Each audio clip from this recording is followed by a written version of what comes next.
Um homem é acusado de tirar a vida da própria filha de 23 anos depois de uma discussão sobre Donald Trump. A jovem que desaprovava a política de armas do presidente estadunidense foi baleada no peito. Vamos falar sobre essa notícia horrível com a nossa Sofia Labanca agora no plantão. Coragem, tem que enfrentar mesmo as notícias mais difíceis, gente. Bora lá.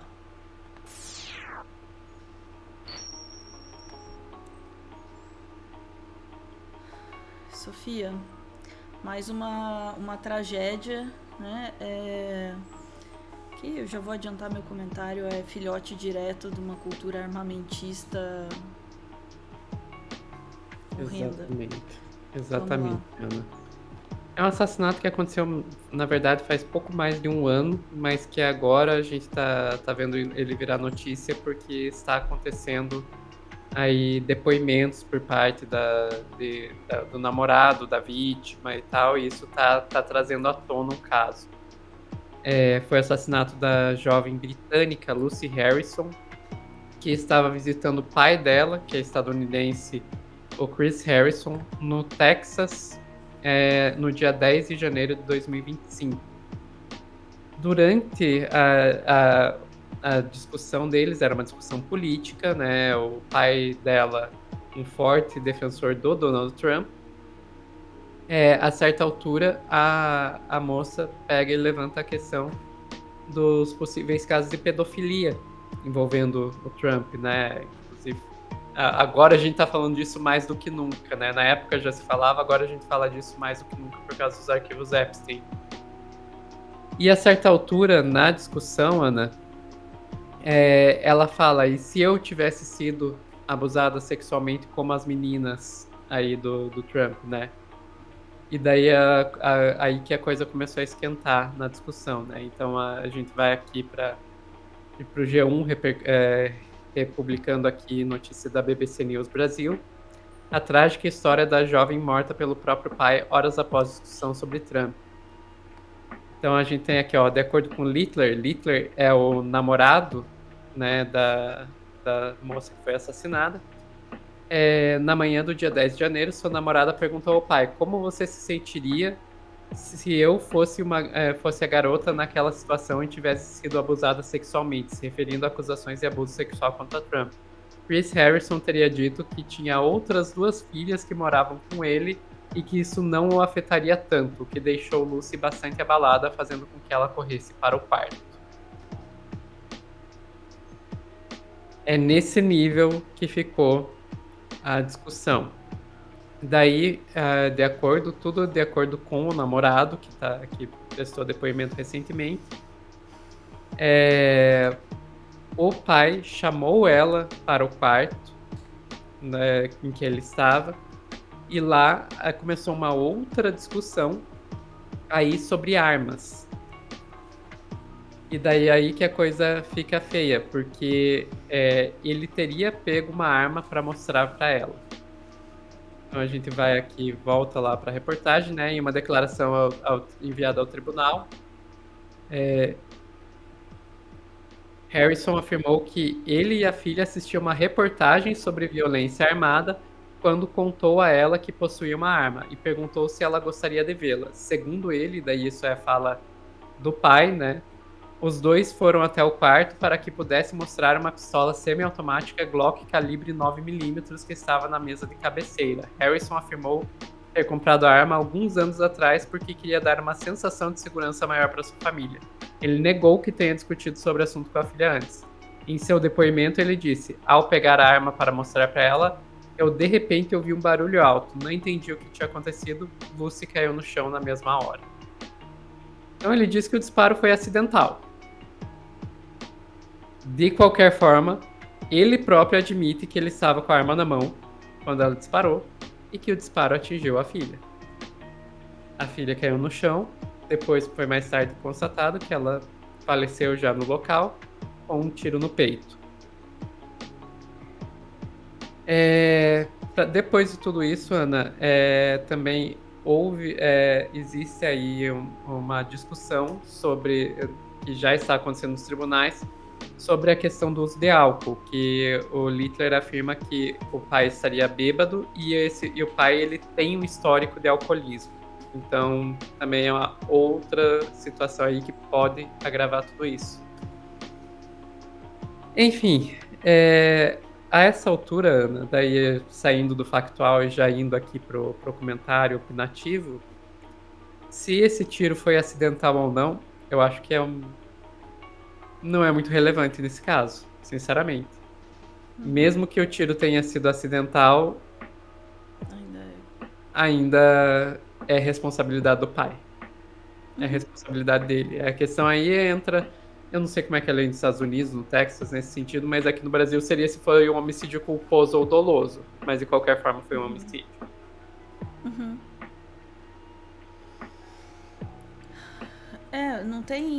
Não serve como desculpa dizer que foi acidental.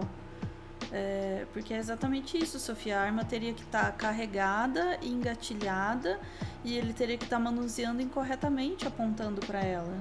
Então, assim, não tem desculpa alguma, não tem.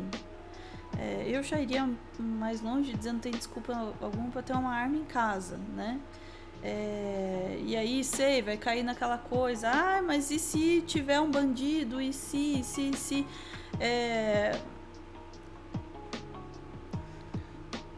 A cultura armamentista, ela é uma cultura de morte. Ela é uma cultura da potencialidade da morte. Ao escolher ter uma arma, você está escolhendo ter a possibilidade, o poder de matar. Se você vai usar ou não, são muitas conjunturas, né, e muitos acasos que podem acontecer. Mas o potencial, o objetivo da arma é a morte. Né? Mas eu vou usar só para assustar com a possibilidade de morte, porque este é o objetivo final, é para o que ela é fabricada, né?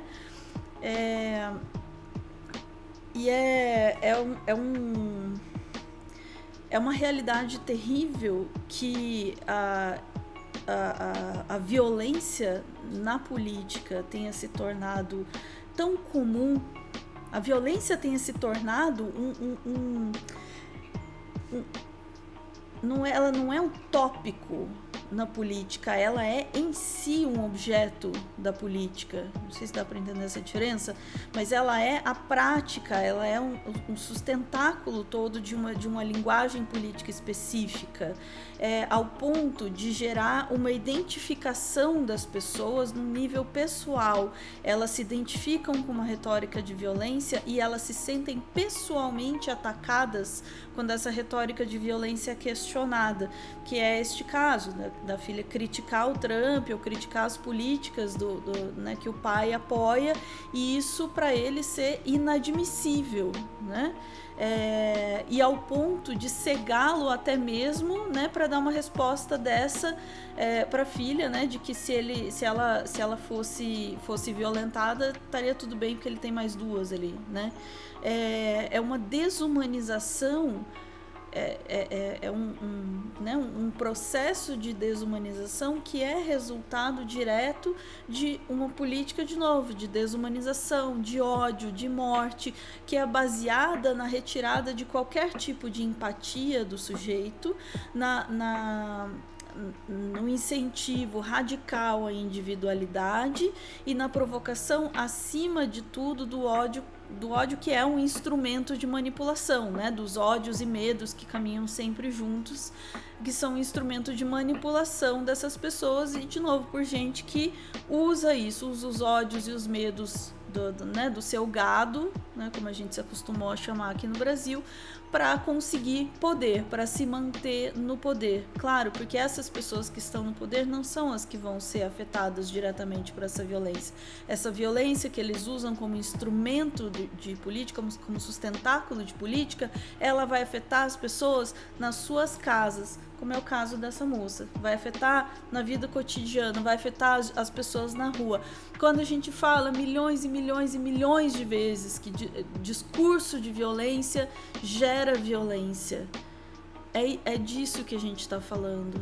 É um processo de desumanização do outro tão grande que é capaz de cometer uma violência tão grande contra a própria filha porque ela não concordava com as posições políticas dele, né?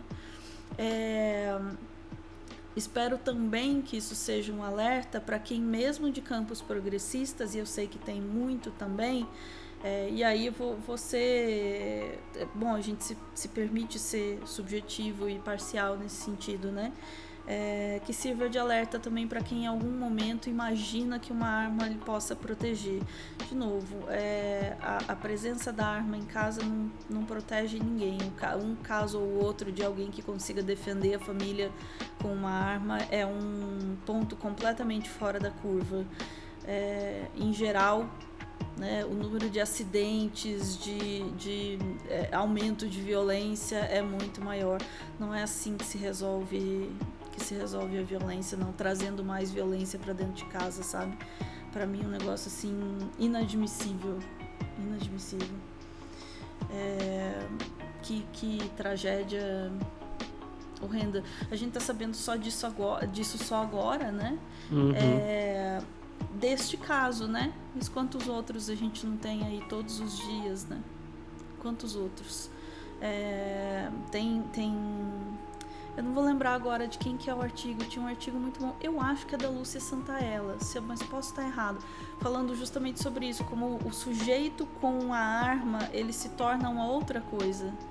Porque ele é isso, o ser humano com qualquer aparato técnico, e aí é uma coisa que a filosofia da técnica ensina, o ser humano junto com o aparato, ele é uma outra coisa, ele é você e mais as ideias daquele aparato, aquilo que está embutido nele, né? Que é a sua lógica de funcionamento. E não tem como ser diferente com a arma. Um sujeito com a arma é um sujeito que pode matar, é um sujeito imbuído deste poder, e porque é imbuído deste poder, acredita que pode usá-lo.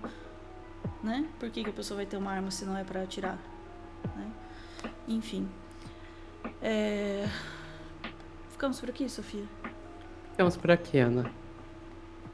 Muito tristes com uma notícia dessa e um pouco descrente também que qualquer coisa que eu tenha falado nesse vídeo vá tocar a cabeça de alguém que acha que é ok ter uma arma, mas ainda assim, se há tanto discurso pró-arma, que haja também um discurso contra, que haja, né, eu sei que a possibilidade disso impactar alguém que já tem essas intenções são mínimas, mas esse discurso precisa existir. Caso contrário, a gente vai achar que o discurso pró-armas é padrão, tá bom? Ficamos por aqui e a gente volta em instantes para mais notícias do dia que vão sim necessitar da nossa coragem. Bora lá!